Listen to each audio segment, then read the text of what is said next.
If you know this song, you can join me. Let the way of the heart, let the way of the heart, let the way of the heart shine through. Let the way of the heart, let the way of the heart, let the way of the heart shine through. Love upon love upon love, all hearts are beating as one. Light upon light shining as bright as the sun. So welcome everybody.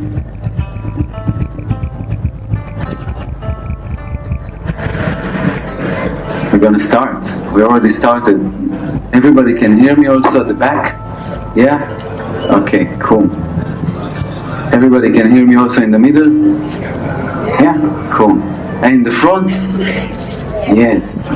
So everybody can hear. Let's make a hearing sound.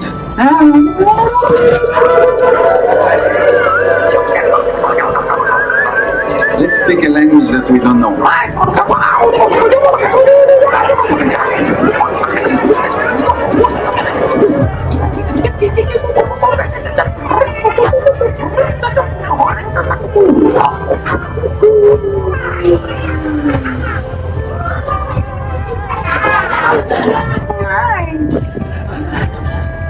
So we all speak the same language. That's good.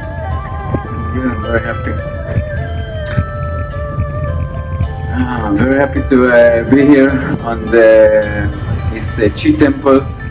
Lots of Chi was built up here in the last 6-7 days. The amazing workshops, amazing activities, gatherings from 8 in the morning till like really late night. And I hope that you enjoyed some of the activities here. Who danced with us in some of the workshop? Anyone was in different workshop, in the shamanic journey, in the Tai Chi, in the Qigong, something? Yeah, great, I see you. Amazing. Thank you so much for coming again to hear me. I hope I'm not too boring. And in the next 1+ hours, I would like to be silent. How's that? Let's do a silent meditation for 1.5 hours. Or maybe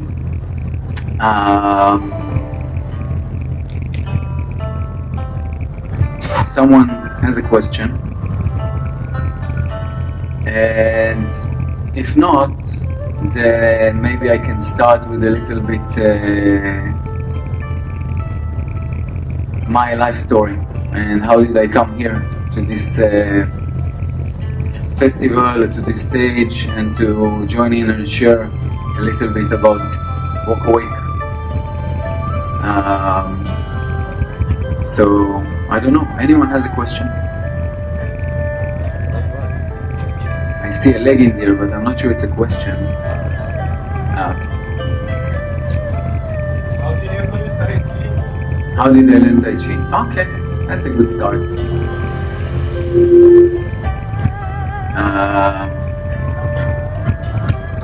Alright, so we'll start with that.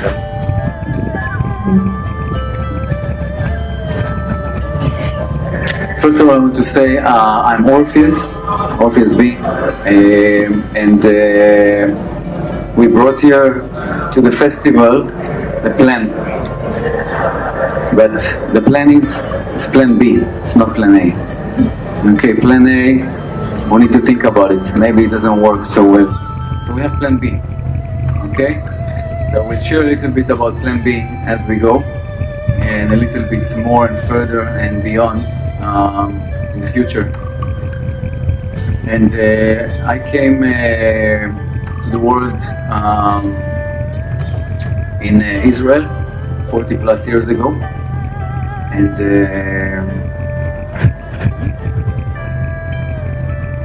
I had a pretty standard childhood, pretty, I would say, comfortable, average. And during my childhood, I met many of my friends that went to learn karate and a little bit of judo and kung fu.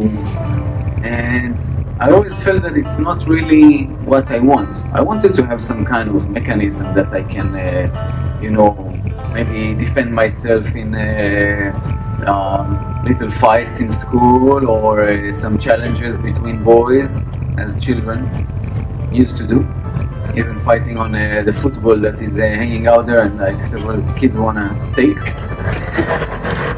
But I didn't really feel that it's for me, the actual physical fighting and deep arguing. And so it carried with me for some 20 years or more.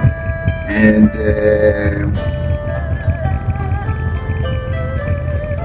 at the age of 18 in Israel, you have to go to the army. And it was part of my also routine or way of life that I had to apply to the army, and if I wanted or not, I had to go. And in a way, my goal when I knew that I'm going there, when I was 17 probably, it was to reach a place that I could call the top. To be in the highest position that I would consider myself satisfied with. And it was just like a decision. It was not a craving that I developed like 10 years earlier or something like that. And for me it was to fly in the air. I thought flying in the air would be interesting. It would be something that it's a challenge. Not many people do it. Not many people are able to hold the airplane wheel or stick, it's called, and to fly. But for me it was a very clear decision. It's either that or nothing almost. Find a way to escape. And in a way, we look at the universe and the way and the challenges that it brings us, the difficulties, the opportunities. And it was an opportunity. I was invited to come to this flight school or Air Force school in Israel. And it took 2 years, lots of challenges, lots of points where you think that you are not good enough, or there's a lot of competition and you don't really want to be part of competition. But the challenge and the decision that I took brought me the power and inspiration to reach the level where I can finish this without saying I give up, because it's too much, suffering or too much conflicts or competition between friends. So you see friends during lunchtime, but then in different places it's actually much more challenging and difficult. However, I made it, yes, and I finished this flight course and then spent 8 years in the Air Force serving the nation, serving the country, not really thinking about myself. But during this time, there was still this kind of craving to learn a martial art, because it was something that I felt that would satisfy something more than the physical, external experiences that I had. And one day, just because I was curious about finding something, I saw two people in a park not far from me, like colleagues, and playing something, like certain movements and action. And I came and asked one of them, what is it? What do you do? And they say, we do Tai Chi. This is Tai Chi. I said, really?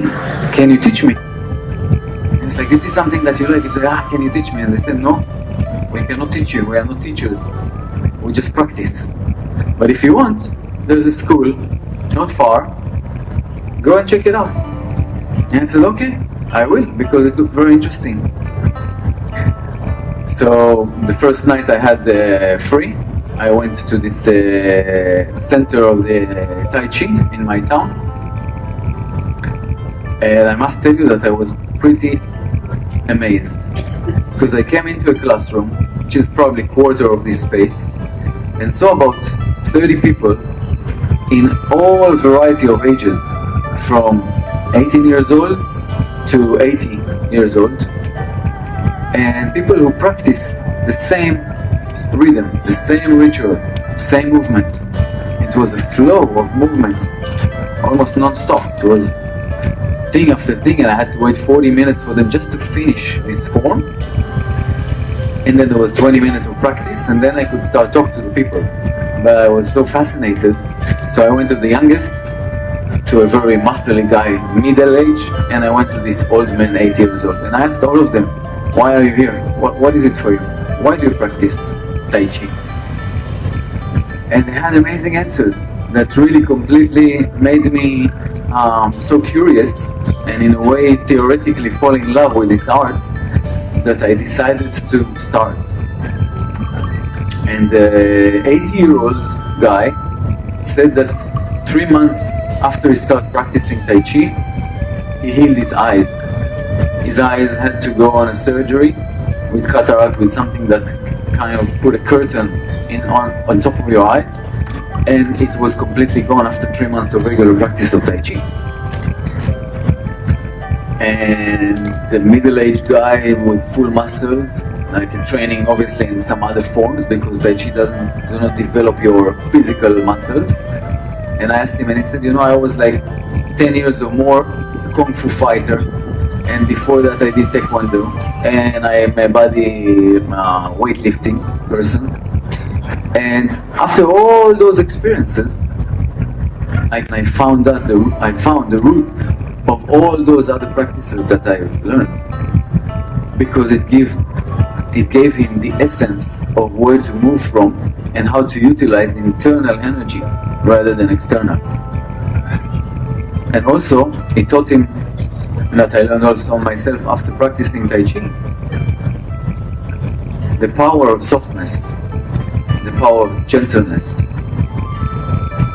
that is much more powerful and with force than coming with stiffness.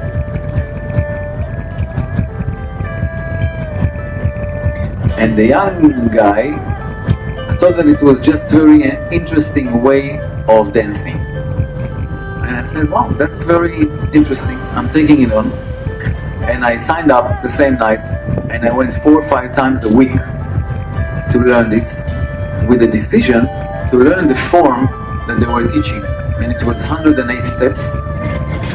108 steps takes 1 year to learn, and about 40 minutes each time to perform, to practice.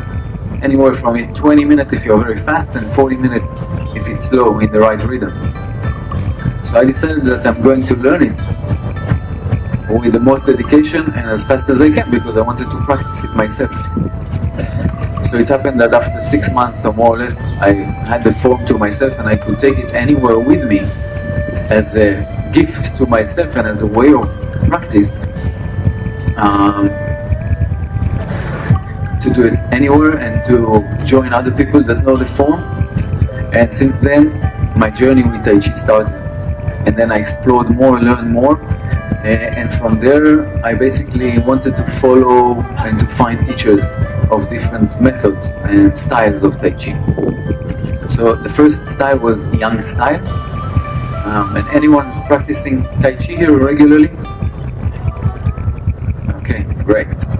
So Yang style is the style that you used to see in parks, early mornings or afternoon. It's a kind of rhythmic, flowing, gentle, harmonious movement. Okay, there's Chen style, there's Wudang style, there's Sun style, 4 different families that develop different styles. And Tai Chi is considered a soft and internal martial art, or soft and internal practice. Okay? Why? Because it doesn't work on the physical muscles that we can see and build. It works on internal muscles. It works on the inner organisms. But that's why it is so powerful because it balances the internal organs. It balances blood sugar levels.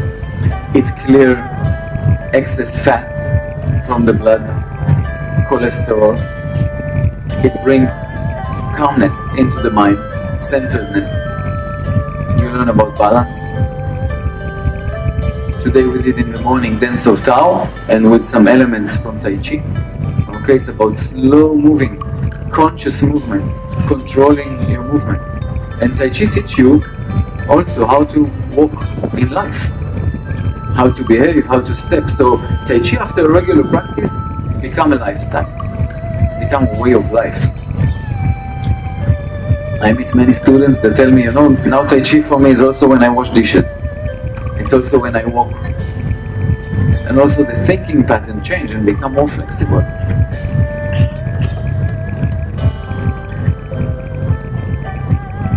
After I finished my army service, I wanted to continue with practicing Tai Chi, but more than that, I wanted to learn more about the world. I wanted to know why am I here? I had some deep calling from coming from like a very rough and stiff system. I had the opportunity and the freedom to choose what to do. Before what to be, I chose what to do. And I wanted to go and explore some kind of spiritual elements or mystic elements. And the first thing that came from inside was India. And India was like almost a magnet. So I had one-way tickets, I went on the airplane. When I landed in India, I took off my watch and I like, bye-bye. I'm free. I can do whatever I want. I have only one-way ticket, so nobody tells me when and how to go back, where from. And I want to let go and see what are the things that people talk about, India and meditation and ashrams and all these things. If you ask why did I want that, I don't know. All I know that there was some kind of sensation deep inside me, somewhere in what we know to call now the solar plexus, okay, the place of the sun, the place of our inner voice, the place of intuition that is talking to us. And if we can hear it, we can even hear what this brain wants to say, want to take us, want to guide us, tells us what is right and what is less right. How do we connect to it? We need to learn how to breathe. So breathing was also a part of a new practice that came to me. I said, how can I find where is this solar plexus? I need to breathe to that area to see if it's active, if it's bubbling, if it's buzzing. So I start working by myself, first of all on breathing deeper and deeper and deeper, until I could find my breath in the lower abdomen, which we call abdominal breathing. Anyone practices abdominal breathing? Anyone else? So about maybe 1/10 of the crowd here practice abdominal breathing. You know, as children, when we are born into this life, we don't need anyone to tell us to practice abdominal breathing.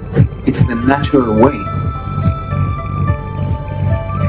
So if it's the natural way as a child, and we grow up as adults and we forget this way, it means that maybe we are losing something. We forgot something. And for a moment we open a little window to talk about maybe past life. If you believe in past life, in reincarnation, in movement, or in cycling of the soul, then we learn so much in past life. And we come to this world not remembering anything. And now we have to learn everything again. but also when we are in this world starting to breathe properly and we forget how to breathe, then we already in a way rejecting our own knowledge and our own wisdom. So I want to invite us all to put the hands on our lower abdomen. You can do it lying or sitting. You can place both hands on the lower abdomen. Lower abdomen, when I say lower abdomen, I mean the place under the belly button. And close our mouth, connect the tip of the tongue to the roof of the mouth. And breathe through the nose. And when we breathe through the nose, we want to inflate the lower abdomen. So as we breathe in, we want to push or feel the lower abdomen increasing in size. When we breathe out, we want to feel the lower abdomen going in gently, softly. Let's do that 5 times. Breathing in, inflating, breathing out, releasing any tension, relaxed shoulders. Breathing in, breathing out, breathing in, out, in, and out. Relax the hands. Now what we'll do is breathe to the upper chest. So expanding the chest as we breathe. Breathing in, expanding the chest, lifting up and expanding open shoulders, and breathe out, relaxed shoulders and relaxed chest.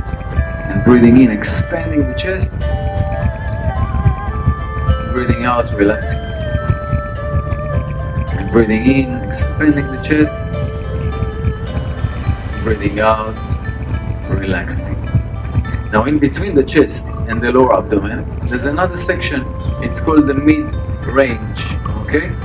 It's the middle jiao in Chinese medicine. It's the place of the spleen, the stomach and the liver. And in order to breathe to that area, we want to put our hands on our ribs. And as we breathe in now, let's push the ribs out, expansion of the ribs. So breathing in, feeling how the ribs open up, and breathe out, relax. Breathing in, expansion of the ribs to the sides. Breathing out, relax. And feel your ribs working. Breathing in, expansion of the ribs out. Breathing out, relaxing. 2 more. Breathing in, expansion. Breathing out, relaxing. 1 more time, in and out. And now, if you want to take as a home breathing exercise, let's try in 1 breath to inflate the chest, the side ribs and the lower abdomen in 1 breath. So we divide the breath into 3 sections and we start. And let's try that by placing our hands on the lower abdomen again, because we want actually to feel the air going all the way in. Okay? So we start breathing in chest, side ribs, lower abdomen, and release lower abdomen going in, side ribs sink down and the chest collapse. 1 more time, breathing in, inflating the chest, open side ribs, inflate lower abdomen, and breathe out. Relax the abdomen, drop side ribs, and relax chest.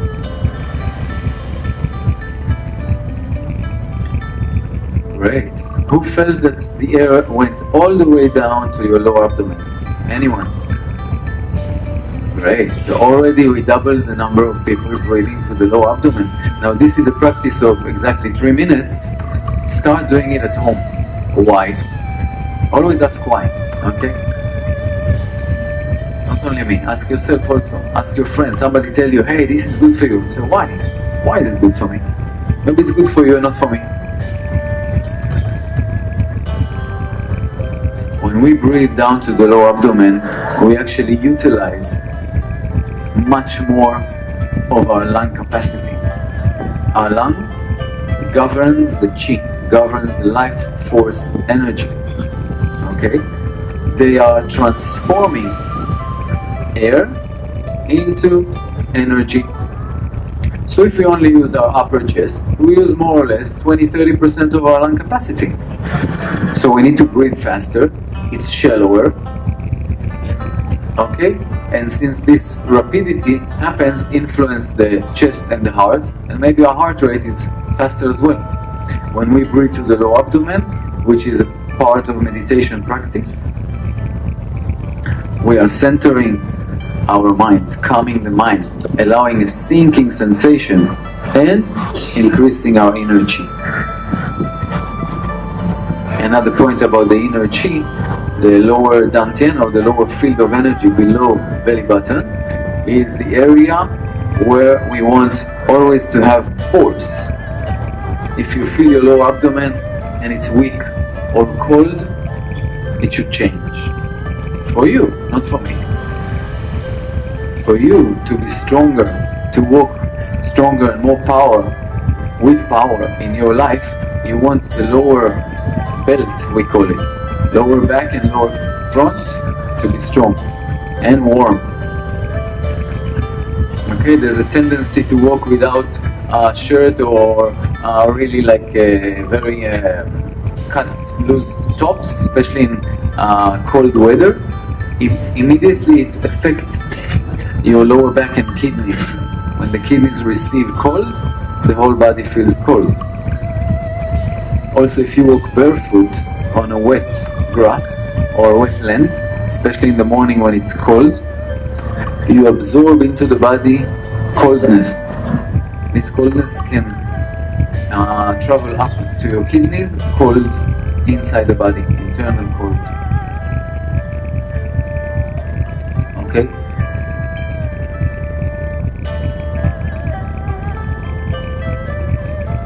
As I traveled in India, I came across not only Buddhism and Hinduism and Buddhism in all different sects from Mahayana, Zen and so on.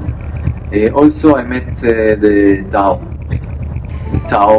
The Tao, it's the same, TOD, exchange, replace themselves in Chinese language. And the Tao Te Ching is the book of the Tao, the sacred book of the way, of the path. Anybody came across this book? Yes, excellent. And since I felt that I was on a search in India, I had to be alone. I had to be by myself. I couldn't really connect to nature, to people, to culture, to food, to experiences led by the winds of the path, by being with people. Because when you are on a soul journey, you need to be completely free to explore and find inside where is the voice, what does it say, and all these questions like who am I, why am I here, what is my mission. These questions were in my mind when I explored. They developed within time, and I'm sure some of you hold these questions.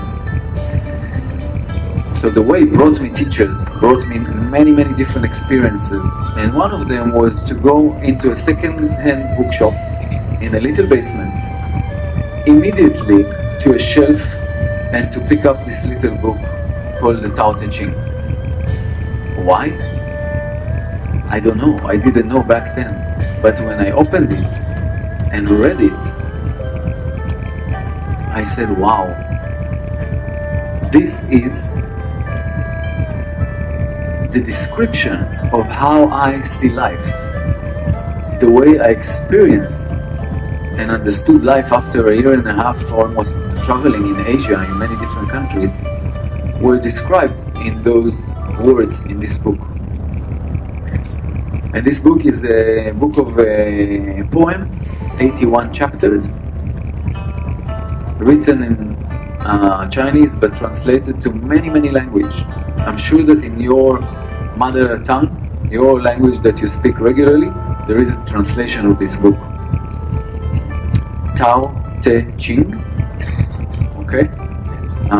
T-A-O, Tao, T-E, Ching. Ching, I-N-G was at the end. The book of Tao. Tao is the way, the path. Te Ching is the sacred book of. Okay, a very good translation in English by Jane English and Jiafu Feng. I recommend this one. This book basically became my Bible, and since it's so deep and profound and abstract, it took me a long time to journey with it. And at times I used to just open a little page and read a sentence and go into a few hours of meditation, just to try to understand what does it mean and what does it mean to me. After a while, and after reading this book over and over and over again, I also decided that I want to have it in my language. Hebrew is my original language of birth, and I started to translate it into Hebrew, and it took me 8 years, and I finished the translation that now is published in bookshelves in Israel, because I felt that I want to have something that I can read and is for me clear. That was the reason to do it, and it just turned to be a book that is available now to everybody that reads Hebrew, and soon I will translate my Hebrew version into English as well, because why not? This book connected me to the symbol of yin and yang. The symbol of yin and yang is the symbol that describes the world of manifestation, the world that we are living in, that we are born into. Okay, the polarity of the yin and the yang, the masculine and the feminine, the day and the night, up and down, in and out, positive and negative. Everything in this world can be described as yin or yang, or yin within yang, or yang within yin. And if you know the symbol, then you can express any situation, experience, material in life as a dot on that symbol.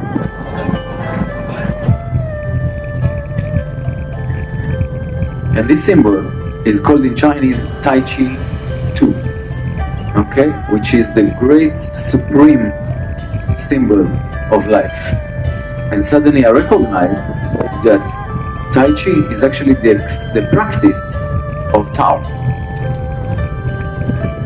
the practice of yin and yang, of giving and receiving, the movement forward and the movement backward, the active and the passive. This is how Tai Chi is performed, this is how nature performs. Every tree that grows has a yang energy that rises up and has the yin and passivity of being in nature.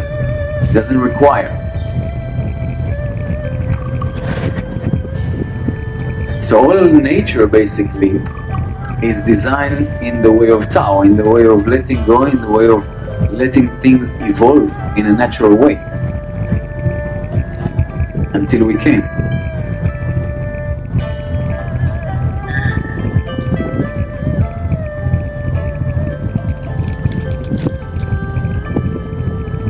So meeting Tai Chi for me was one step, meeting the Tao was another step.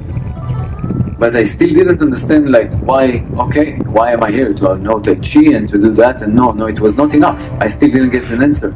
So I was pushing and asking for an answer to know, why am I here?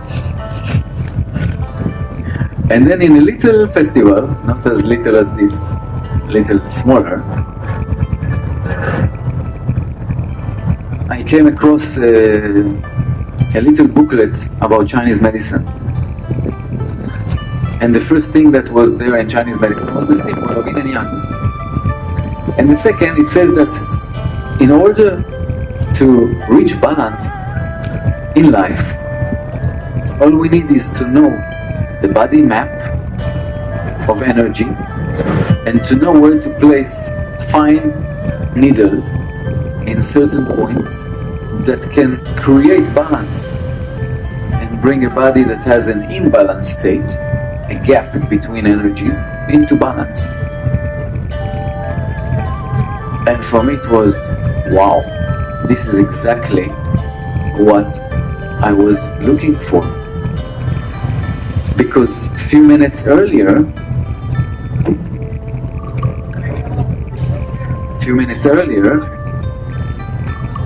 I realized through meditation that all I want is to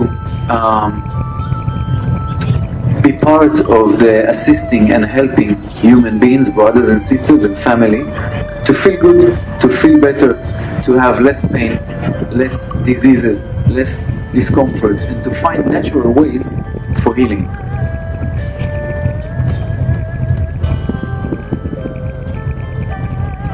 And then Chinese medicine came as a little booklet, and I read that and I said, wow, so with these little needles, or maybe even without the needles, just with few pressure points on the body, we can actually restore balance in the human body.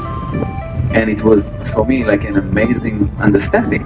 If you think about it, our body is a very unique, wise and smart creation with a spark of life that the great creator, God or whatever you call, brought in, like an ignition of a lighter, and once it started, it's there. As long as we breathe. You know what air or oxygen does to fire? Allow it to maintain, right? To go. All it needs is maybe some more pieces of wood.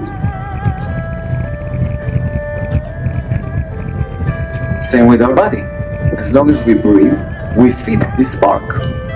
We feed this light that is inside. And as we put food and water, we allow burning material. So if you think for a minute of a fire,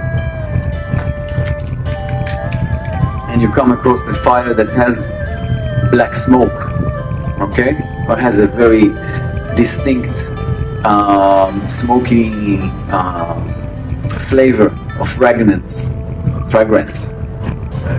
that is unpleasant, what does it mean?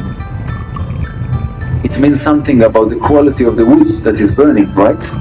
If it's a wood that was painted and now we burn it, what happens? Do you want to breathe that smoke? Only you don't want. Anybody want to breathe the smoke of a painted wood? We can organize something. So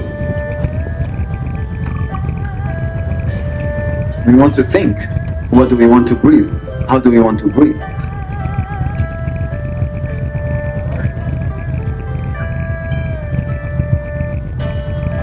And air, we said, that exists outside, goes into the body, becomes chi, becomes the spark of life. So this machine that we are inside, okay, all of us are encapsulated in a beautiful shape that we have to accept that this is our body shape. Okay, talking about acceptance, we have to remember that this is what we are. Next time you look at the mirror, love what you see. Don't hate what you see. Don't reject what you see. Because if you reject it and you dislike it, then you develop an inner conflict, an inner gap between who you are and who you want to be. And this who I want to be may never happen. All that happens is increasing the frustration.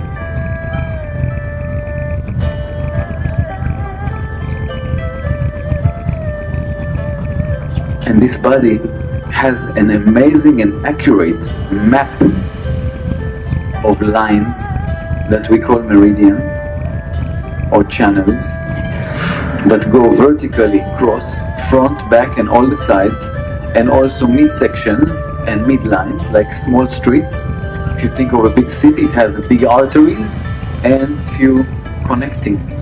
On all of them, there are centers of energy, like traffic lights. When a traffic light is red or blinking, what happens in the city? Chaos, right? Jam. Same in our body. If we do not use the body in the right way and open those points, or making sure the green light is on and chi and blood flow properly, then we will start to feel certain manifestations of a jam in our body. And if the jam looks like a jam, we call it phlegm. Okay? Phlegm or mucus is something that is sticky, that is uncomfortable, and that causes you maybe lack of breath, can develop into asthma, cough, mucus in the digestive system, and so on and so on. Once we feel that or see that, it's time to take care of it. Not to wait until maybe it will pass. And our body is so smart that if we pay attention to the little signs that start a certain imbalance and we take care of it, very quickly it will come back to balance.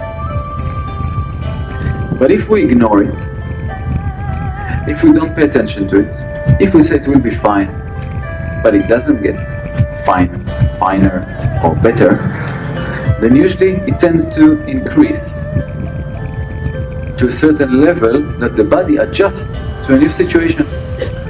And this new situation is an imbalanced state, where constantly you have a stomach pain, or every time you eat you have stomach pain afterwards, or every morning you wake up with a phlegm, or your sinuses are blocked constantly.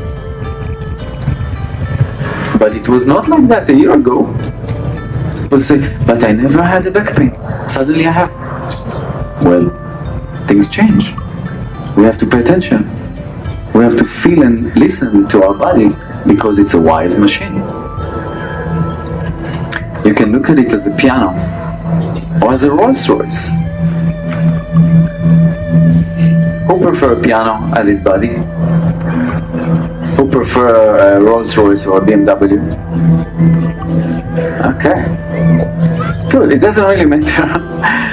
It's just how do we see that in correlation to how do we treat this vehicle or this machine.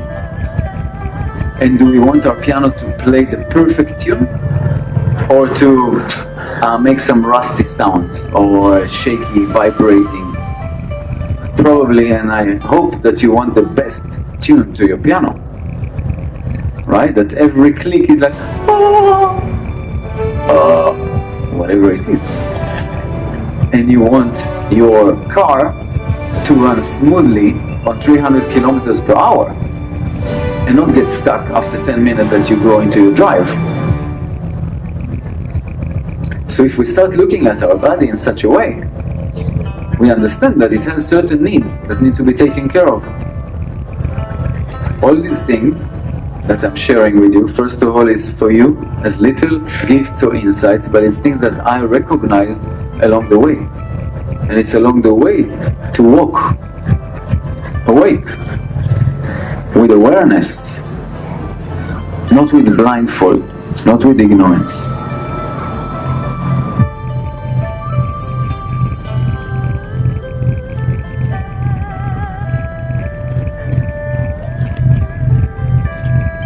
So I decided to study Chinese medicine. There was no choice. I had to go and study Chinese medicine because I wanted to know how this tool is actually valid. How does it work? And the decision to study Chinese medicine came much earlier than the actual studies, because I said, not only I want to study Chinese medicine, I want to study Chinese medicine in the best university in the world that will be best for me and for my needs and for how the benefit, the best benefit for my life. Okay? And I recommend to think like that when you take a decision. This is my goal, I want to do that. design the best picture you can.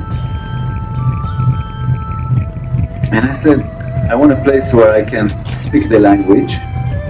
I want a place that is not far from an ocean, because I love surfing, so I had to be near waves.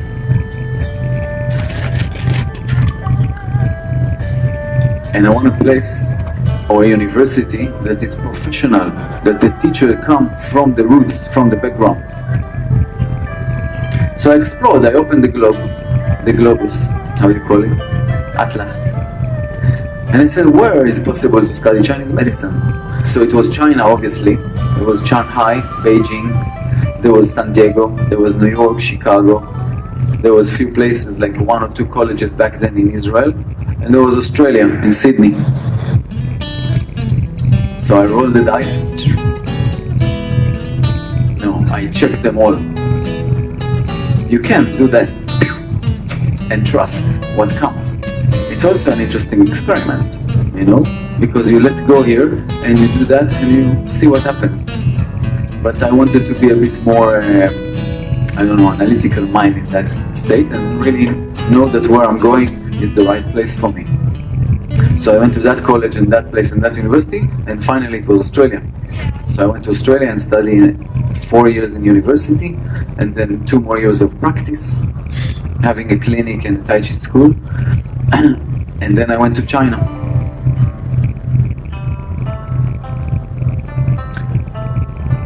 A long story before that brought me also to South Korea to spend 3 years and study Chinese medicine before the major course. And why South Korea? Because I was looking for a Tai Chi master. I didn't care where.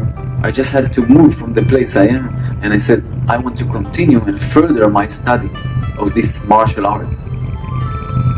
And South Korea came in a little letter in my letter box that someone was looking to recruit a professional man in a certain skill to South Korea.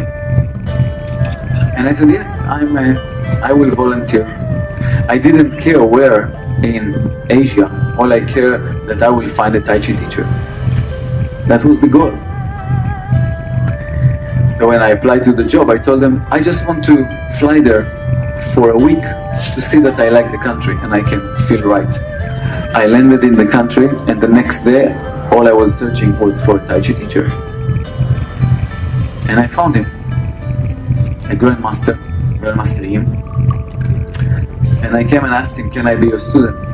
I'm going to move here to Korea at the time. And he said, yeah, when you move to Korea, you can come here and we can see how we can help you. So that was clear for me, that was the decision. I didn't care what the work will be because my goal was that. Okay? So also, when you set priorities, see what is the priority. If the priority for me was to make money, then maybe I wouldn't go to South Korea. I would go to somewhere else where money was the goal.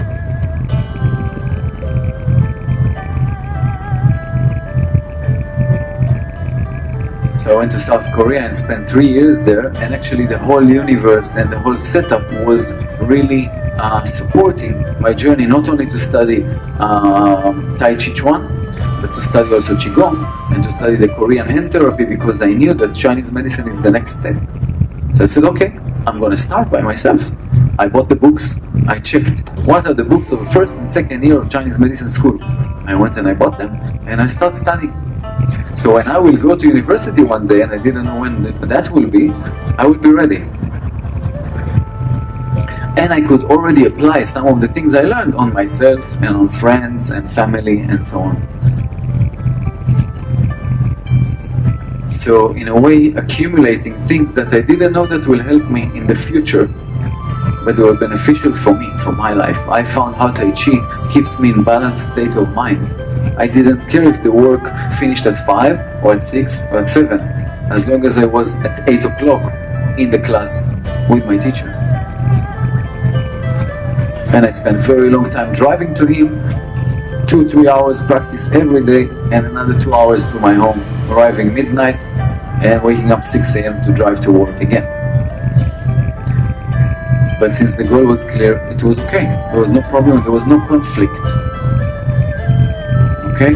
So when we talk about being the way of life, how to find the balance and awakened state, we also look what are the priorities and how do I feel about my decision.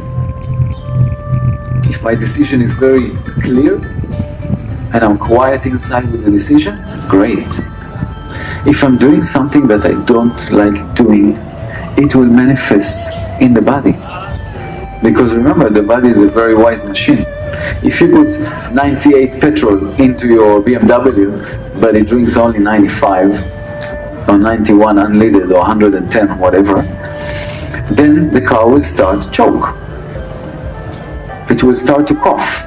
It means that something's not right. Same with our body. It manifests science. Same with decision. It doesn't have to be with food or with physical matter. And how do we feel that? We feel uncomfortable. Where do we feel uncomfortable? Most of the time, somewhere in our abdomen.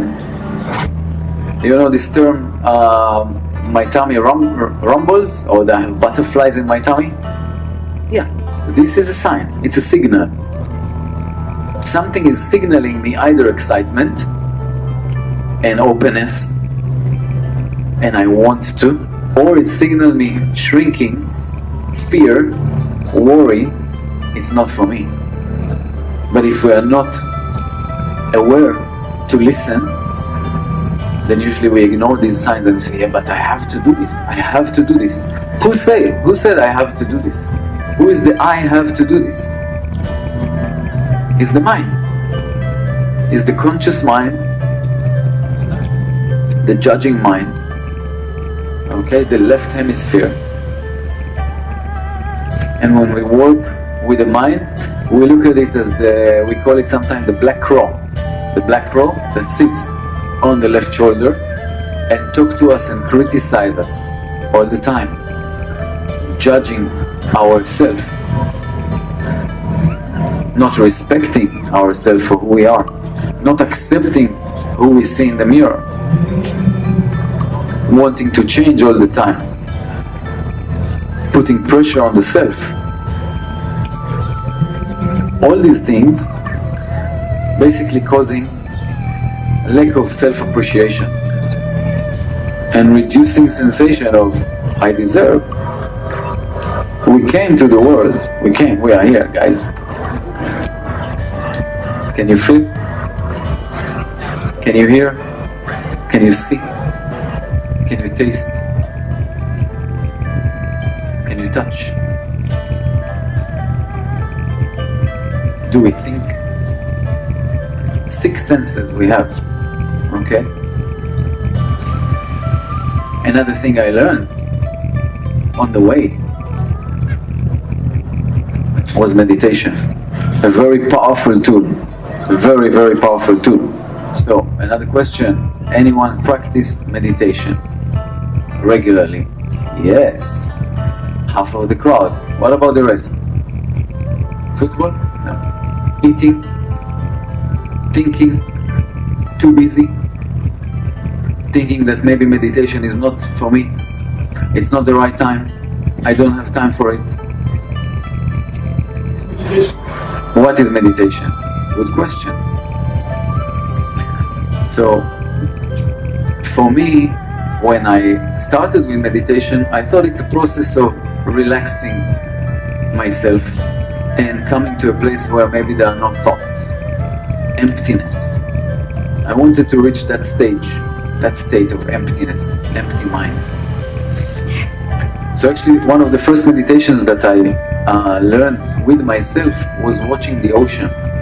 And if you go and watch the ocean, you would see the horizon line. Not a lake. With a lake it's a bit more difficult. Watch the ocean and watch a line forming up, a silver line. And that silver line can take you deep into self-observation inside.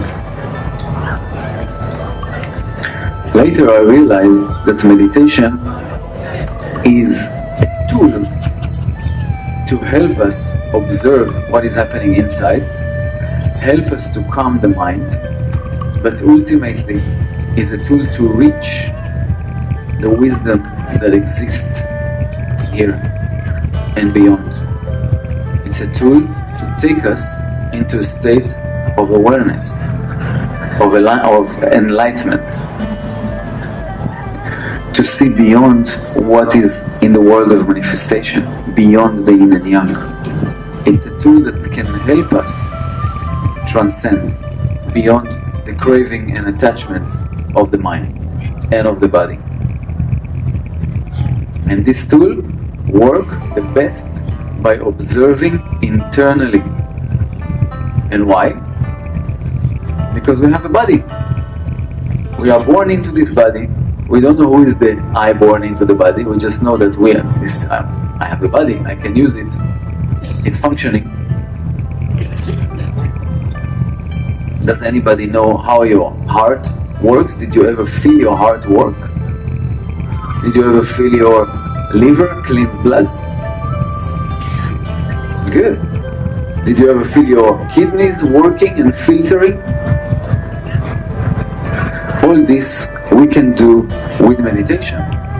Diving deep in and see what is happening in the body as a process of learning about the self. And again, why? To be aware of what is happening. If I have a pain in my left side under my ribs, anyone knows what does it mean? Spleen. Exactly. So there is an issue with the spleen or with the pancreas. The area of transforming blood into qi, the area that needs to take care of sugars in the body, the area that care about how to digest, absorb and transport fluids and food. Something is not really accurate there. Once we know, it's much easier. You say, maybe something that I ate causing that. And I will be more aware and pay attention. Next time I will take this candy, for example, okay, or ice cream. And I'm almost sure that each one of us here, each one of you, actually felt this kind of pain once in a life.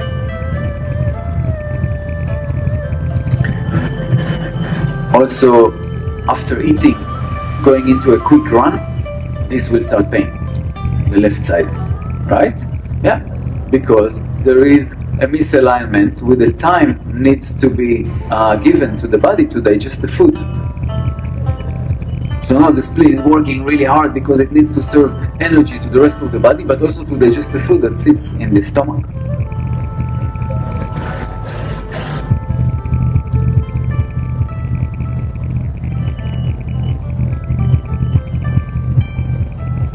Good.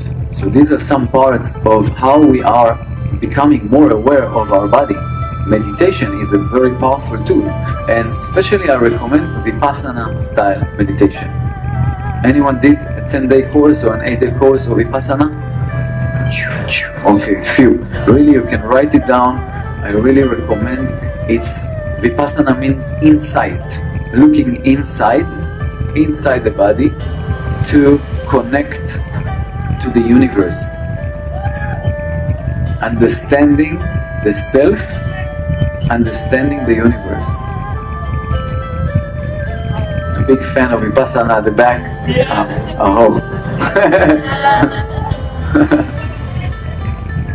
Yes, thank you back. So Buddha brought this tool to the world 2,500 years ago, and it was kept in secret. Small pockets of people used to practice that. Then it went to Burma. It made too much influence in India, and the government said we don't want it here. And from Burma, they was kept on practicing it, and then it came to us. And in the last 70 years or more, it's spreading its wings. Okay, and again, Vipassana now takes another turn into modern lifestyle, and the ability with mindfulness, which is just a modification on Vipassana, learning how to utilize this tool. And it doesn't have to be 1 hour a day. It can be 10 or 15 minutes a day where you practice meditation. Anybody knows what power nap? Power nap is called siesta, maybe in Spanish. but I don't know about Portugal, but in Spain sometimes they take 3-hour siesta from 1 to 4 or 2 to 5. You know, everything is closed, and it's more than a power nap. It's half a proper sleep. A power nap is when you are holding maybe a pen and you sit very relaxed, very relaxed on a sofa or something in the middle of the day when you feel a bit tired, or on the afternoon, and when the pen drops, okay, when you leave it and the pen drops and you wake up, that was your power nap. Why? Because the body reached the exact moment of full relaxation of the whole body, and it woke up, and it's fine, it's enough. Try that and see that it works, that you can go on a routine of functioning again. Okay? Another thing that the body shows us but we tend to ignore is that in the time of kidneys sits in our lower back, okay, like batteries. Anybody saw the promotion of Energizer with the rabbit? And he has 2 batteries in the back? Okay, this is us. It was just a reflection. Okay, so we have 2 kidneys sitting in our lower back. We just don't have the door to replace them regularly. So we have to recharge them. First of all, we have to maintain them. Drinking 2 liters a day is one regular, very important practice to nourish and feed and allow the kidneys to cleanse themselves and to cleanse the blood, okay, which produce the same amount of urine every day. Second is Qigong. Qigong is the most powerful practice to recharge our kidneys on a regular basis. The third thing is, of course, sleeping. If we don't sleep, like festival, not much sleep, you tend to feel tired. This tiredness can creep to different parts of the body, and suddenly you feel your lower back is painful, maybe you feel your knees painful.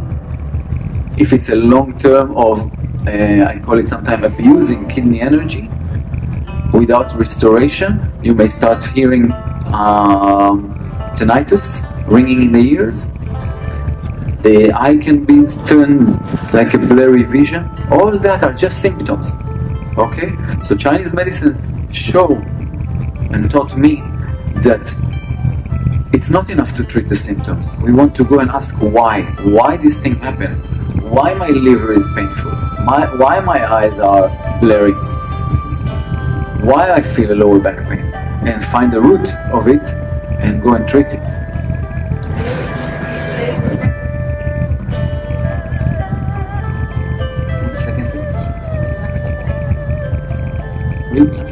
Qigong.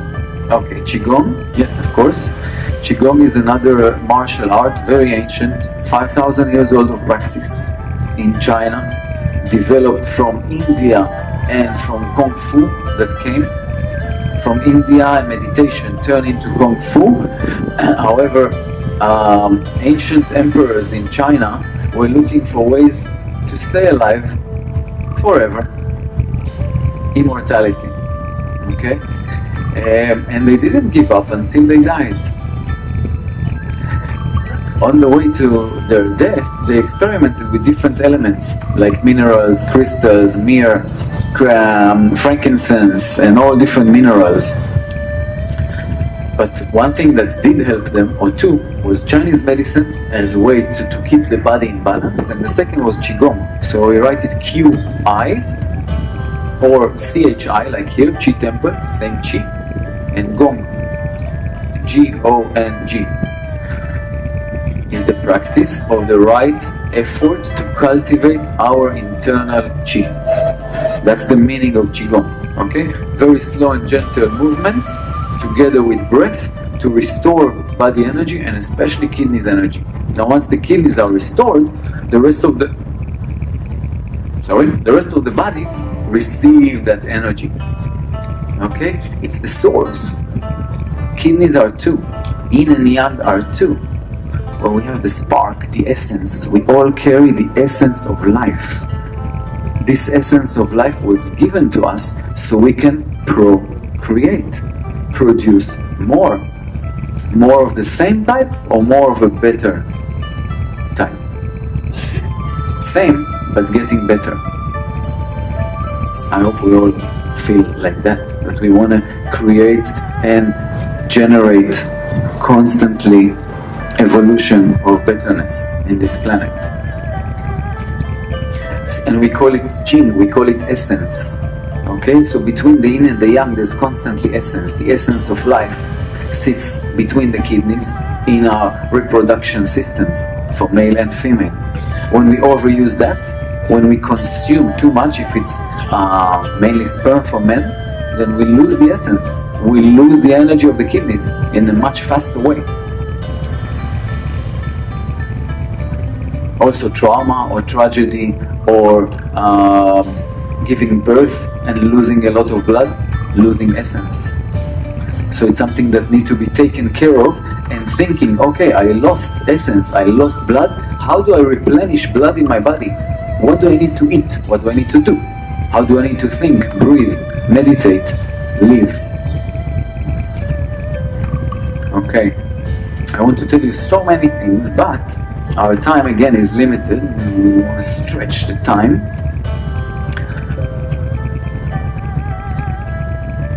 And my life story will continue somewhere else sometime. But I reached a stage after 12 years of practice, all the ancient different esoteric arts and healing arts in the East, that I wanted to explore the mind practices and shamanism called. And I saw that with different tools and different practices, and if someone experienced with us yesterday the shamanic dream journey, or today we had another dream journey, it was all about how the mind can bring healing without any substances, any external substances. Everything exists in our body.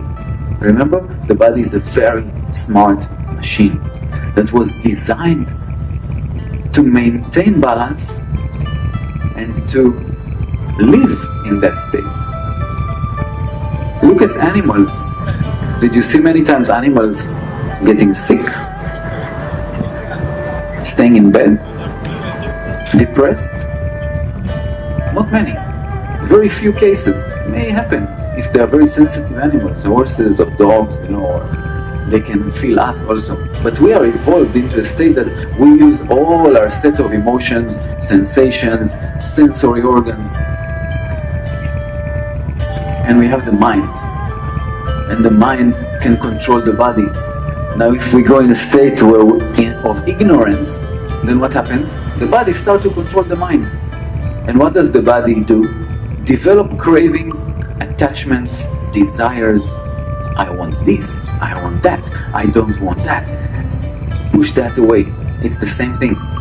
The pushing away of not wanting and the craving and wanting the other is exactly the same. It's the same craving. Okay, it's craving that the mind develops. And we need to learn how to stay objective, observe that, and come from a place of awareness to choose whether I want that, whether it's a need or a want. Do I need a mobile phone, or do I just want 3 of them? Because each one has a tiny different function.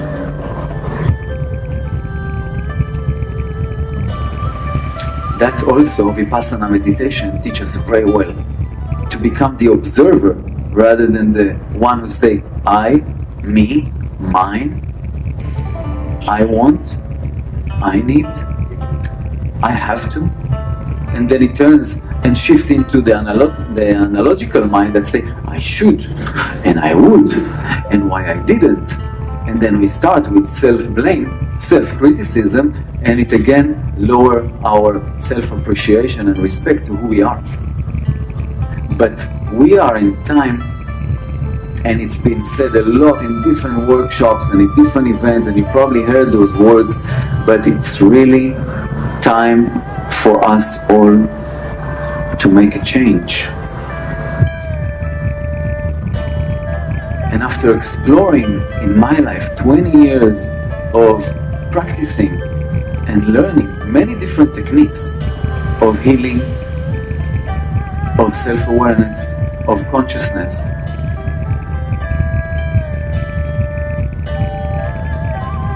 lots of meditations, and Also, the feel that I would like to have, it was not a need, it was I would like to have and to manifest a place where I can invite people to learn more. And the universe heard, and it showed me different options. And the last option, which is the most successful until now, is in Costa Rica, in a beautiful retreat center where regularly we run practices on a daily basis, on a weekly basis, on a retreat basis of awareness, of living life from the moment we wake up to the moment we go to sleep with awareness, practices of awareness. You know that washing dishes, which is something that I did with joy because I needed money as a student, was for me my 2 hours of meditation. That's how I saw it. I said, don't disturb me, bring all the dishes, let me work. And that was my meditation. It was just amazing. I came out of work more recharged and happy than I went in. And everybody around was more happy because I did my job well, I was focused. None of the plates or cups got broken. And I got pizza back home. Okay?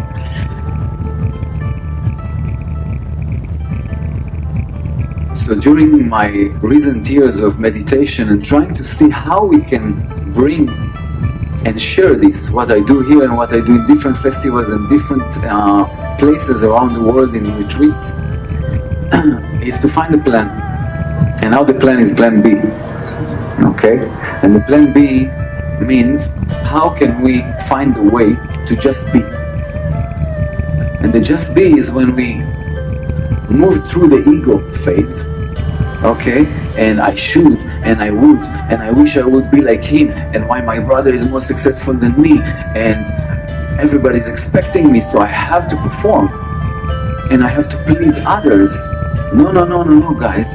We have to wake up, first of all, to understand who we are and why we are here. So if you still don't know, I really recommend you to hold those questions, because each one of us, not only we have a gift, not only we have something special that is different than anyone else, there's a reason why we are here. Please, we have to understand it in a global level. And it's not about going and running and changing the world, unless you really can and you have the capacity. Please, help the world. But it starts by changing the self. And changing the self starts from the little things. It doesn't start from a huge change. Okay, it starts from collecting rubbish, for example, instead of throwing it thinking that somebody else will clean after us. It's caring for the other person, seeing if somebody needs help. It's caring about the self. Maybe I need help. How? On what way? How do I find who am I? What is my role? What is my mission? How to connect to my own heart? How to listen to my inner voice? How to connect to spirit? Maybe we want to be spiritual and we want to connect to God, or we want to be a shamans, or I don't know. However, if you carry imbalances of energy in your body, it will always disturb you. It will always create a block. So when we look at how do I go on a level of personal growth, it should start from the physical level. How's my digestion? Do I have any pains in my body? Do I feel discomfort? Is my sleep sound or am I disturbed? Do I have crazy dreams? Do I know how to communicate with my brothers and sisters? Do I constantly face arguments in front of me? And all of that are only because of your way. Everything starts from inside. All the reflections of what you see in your life that are unpleasant to you is because there is a seed of unpleasantness of the same type inside you. And when we go and learn how to reach those seeds and pull them out of our own garden and throw them away with patience and with awareness. For example, a seed of anger. We have anger, we have this emotion in us, it's built in. But if we know to control it and see it, it's fine. If not, and some little things trigger us, and we are unaware, we create suffering not only to ourselves but also to others. And the suffering that we shoot out comes back. It's a law of nature. You know the boomerang? The Australian boomerang? Yeah, this is this law. So nature, this planet, this creation that we all experience has some rules, okay? There's a menu. There's not a menu, a manual. With laws, the laws of the universe. How this universe works, how it's functioning. And if we understand those laws, we read them, we learn them, and we play with those rules or laws, our life can completely change.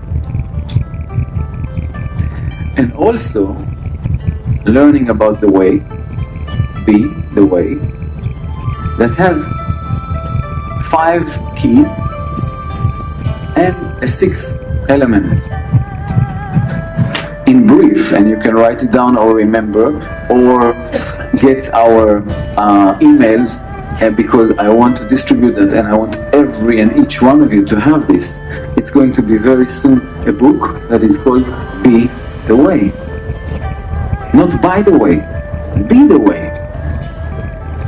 We all can be the way in the unique way that you are, but connecting on a heart level, on conscious level, on caring level, because we receive a beautiful planet. Look at that, it's just amazing. And here in this point it might be amazing, but on another point or in another place it's terrible and it looks bad and the gap just increases.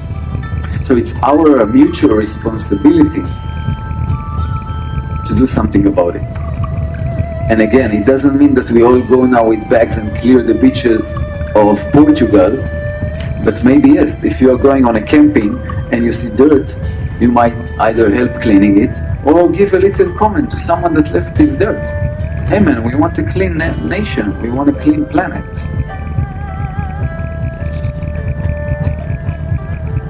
With respect. So 5 keys that we need to take care of on a daily basis, and just look at them as a routine that you check yourself. And first of all, nutrition. What do we eat? How do we eat? What kind of food? What food is good for us? Do I know my type, my element, my tendencies? What's good for me, not necessarily good for you? If I drink turmeric tea or ginger every day, and I will give you this advice, and one of you that will take this advice has fire inside, like the fire element, you will just experience more fire. Heat, waves of heat, couldn't sleep at night, red head, thirst, all that, just because you thought ginger is good for everybody, but not. Okay, so learning about nutrition and what is good for you. Checking your digestive system, see that there's no conflicts there, that everything is flows smoothly, because it holds also emotional aspects. It holds also lots of stagnations from past and past life, and we take up into our digestive system many elements that are in our environment. We just take them up and absorb them, and it causes constipation maybe. So nutrition is one. Exercise is the other one. Exercise has 2 elements, internal and external.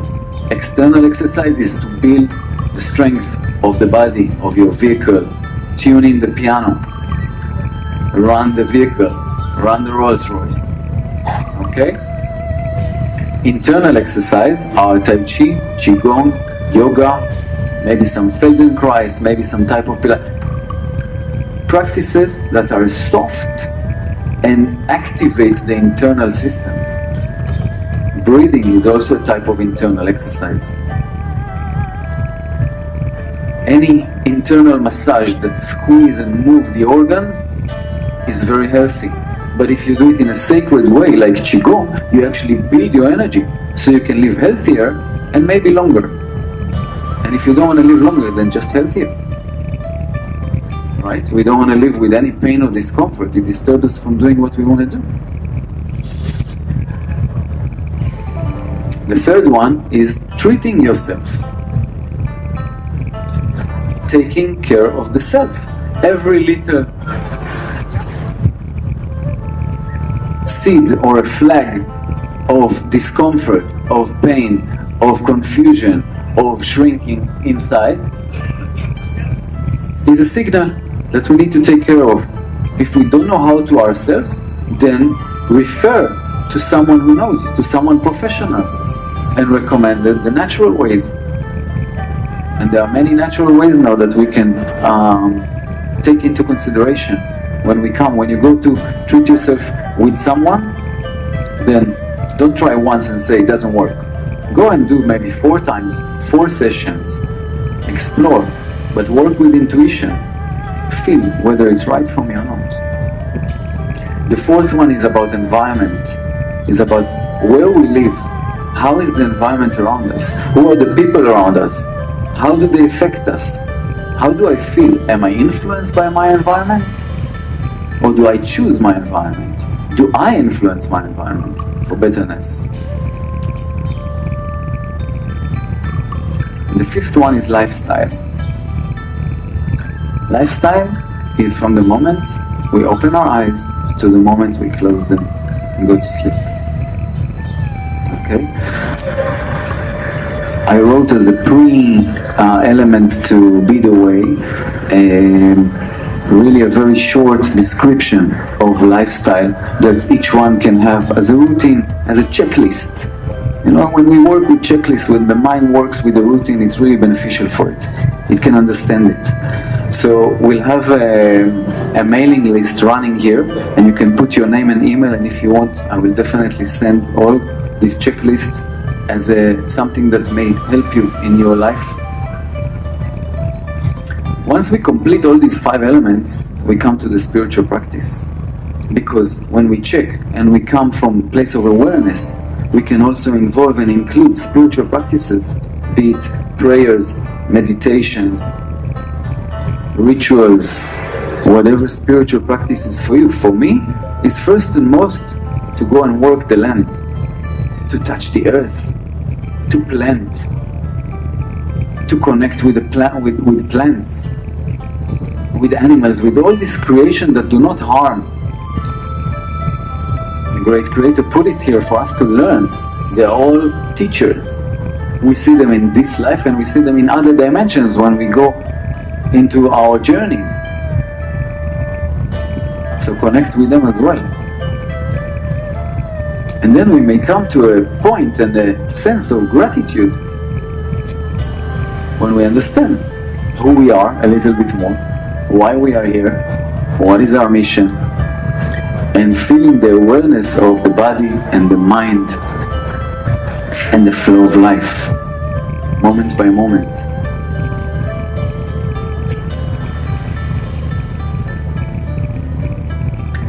So let's close our eyes for a minute before we stop.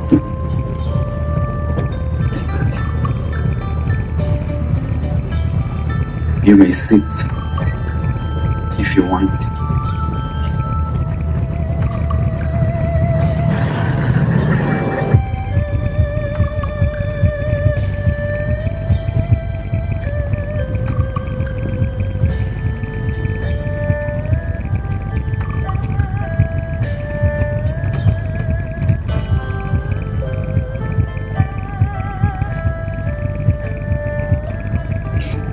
And with closed eyes, we can connect to our breath, the way we started this session.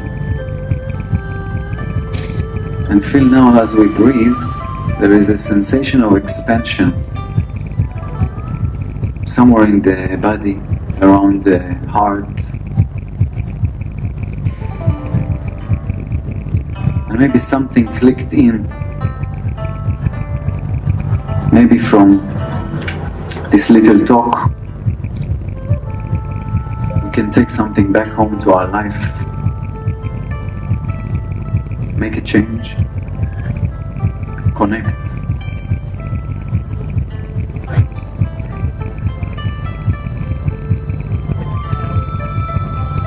And with this expansion of the heart, allow softness and acceptance of the whole body, outside and in. The whole of you is the unified field of a vibrating energy in different levels. The more we connect and become aware, we vibrate in a unified field. When we reach higher level of consciousness and we can connect deeply to our heart, so connect now deeply to your heart. Even if you don't feel it, just imagine now, where is the heart? And send the hand to open a little door in the heart. Send the hand inside and open a little door in the heart to allow the vibration of love. And it's the emotion that was put into us as a universal, most powerful sensation emotion by this creation. Allow this feeling to spread out into the self and maybe out towards the space, maybe out sending it towards someone that needs your love, that you care about. And we can all send it as well to all those who need a bit of love, a bit of affection, some spiritual food.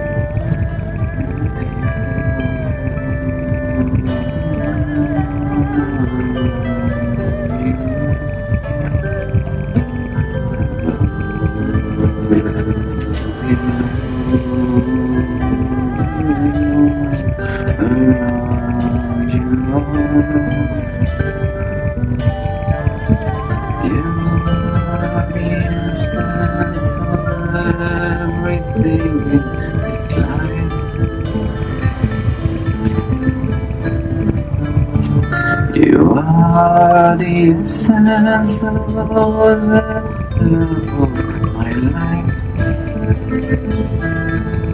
sacred one, so sweet and beyond.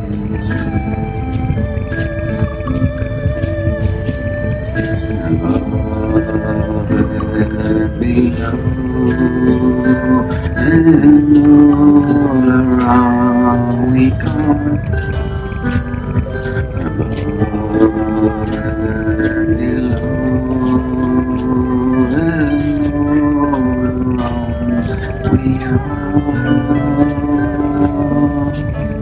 You are the essence of everything in this life.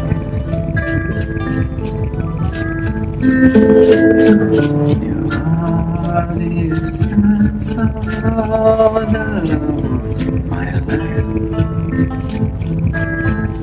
sacred one, so sweet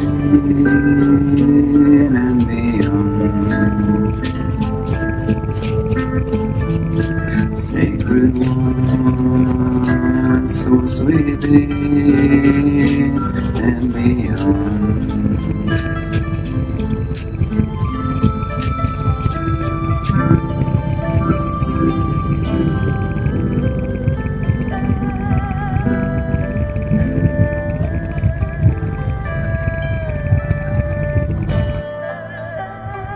Take a deep breath, taking it in. The love for yourself. Remember, you are unique, you are powerful, and you have a mission to make this world at least as good as we received it. but maybe we can do better. I hope. I wish. This is my practice. Thank you so much for listening, for being here.